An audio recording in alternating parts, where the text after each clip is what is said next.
The Grand Historic Lithuanian district of Waterbury, Connecticut, has received a new tradition. Here, every summer, Joninės or Rasos traditional Lithuanian festival is celebrated thanks to Erik Bartkus. So, what is Joninės or Rasos?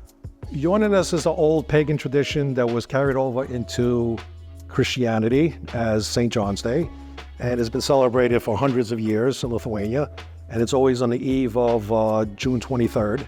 Technically, it's the 24th, that's a holiday, but just like Christmas Eve, we celebrate the night before to celebrate the night, keep the fire alive, celebrating the shortest day of the year. And basically, we keep a fire all night to make the winter go away. And it's basically keeping, instead of sunlight, we have a fire. And it keeps the night alive with light until the morning, and then the real sun comes out, and then it's good season for crops and tradition like that. It's an impressive thing to join for Lithuanians and their descendants, I assume. And how does it look in Waterbury? Like, where is it celebrated and how long it takes there? Well, it's on private property, and we celebrate the same day of the year. It doesn't matter if it's on a Tuesday. And it's been already the 5th year, and it's been growing and growing and growing. We hope to make it even bigger and make it a whole weekend festival.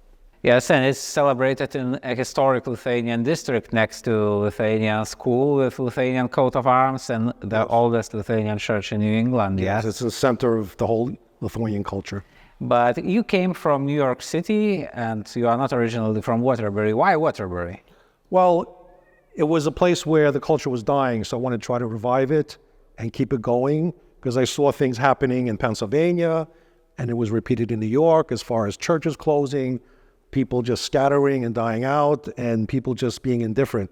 So I wanted to capture it while it was still in one piece, so to speak, and keep it alive, keep it going, and people will come after me, the younger people will keep it alive and going. It's just had to be put together.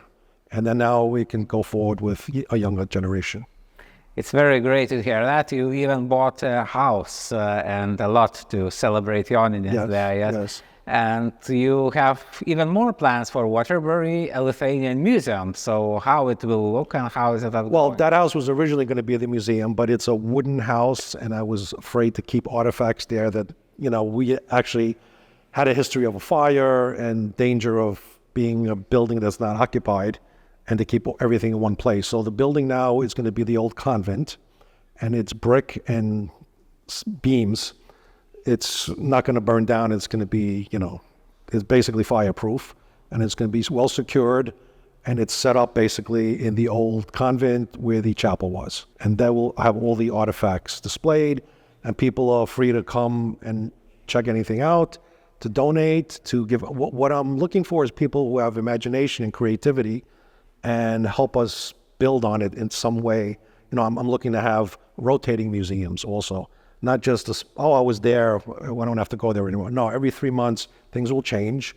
Because things that people don't want to donate, they can lend to us, and we can display it. Because I personally wouldn't want to give up any artifacts, but I wouldn't mind showing it to everyone so they can display it. And we can have a rotating museum and then have something fresh and new every few months, including poetry reading, musicians, cultural events, things for children, for seniors, giving out books and things like that. A lot of good ideas, but I'm always looking to capture more people with more ideas, and we could build it even bigger and better. Sounds very great, especially knowing that unfortunately in some places in Connecticut, Lithuanian culture and especially heritage sites have been declining. Several churches have been closed and Lithuanian monuments destroyed.